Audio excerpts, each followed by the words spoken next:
মহানগৰীৰ পানীখাইটিত সন্দেহজনক নাগৰিকৰ আগ্ৰাসন চৰ চাপৰি নহয় এইবাৰ আমচাং অভয়াৰণ্যৰ ভূমি বেদখল চন্দ্ৰপুৰৰ ৰাজহ চক্ৰৰ অন্তৰ্গত জোনাকী নগৰৰ চৰকাৰী ভূমি বেদখল একাংশ সন্দেহজনক মিয়া মুছলমানৰ প্ৰায় 60ৰ পৰা 70টা পৰিয়ালে জোনাকী নগৰত সাজিছে বাসগৃহ চৰকাৰী ভূমিত ভয়ংকৰভাৱে চুকে কোণে দখল কৰি চলাইছে আগ্ৰাসন পূৰ্বতে এই জোনাকী নগৰখন ষ্টেচন নামেৰে জনাজাত আছিল কিন্তু এই মিয়া মুছলমানসকল অহাৰ পাছৰে পৰা গছ-গছনি কাটি তহিলং কৰি বনালে ঘৰ তাৰ পাছতে ষ্টেচনৰ পৰিৱৰ্তে জোনাকী নগৰ কৰিলে সন্দেহজনক নাগৰিকৰ বাসভূমি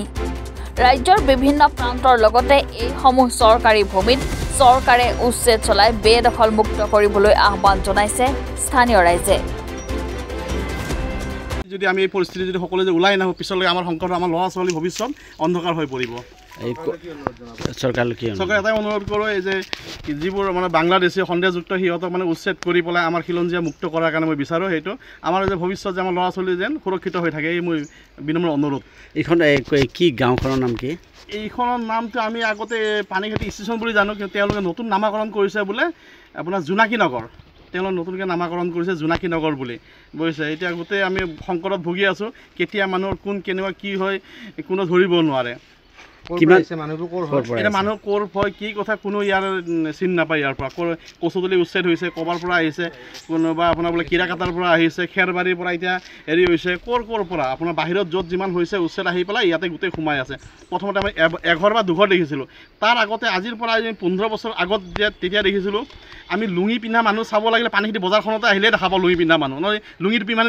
দেখাই নাপাওঁ কিন্তু এতিয়া এনেকুৱা যে শুই উঠি পেলাই আমি লুঙি আৰু টুপিয়ে দেখা পাওঁ ফাৰ্ষ্ট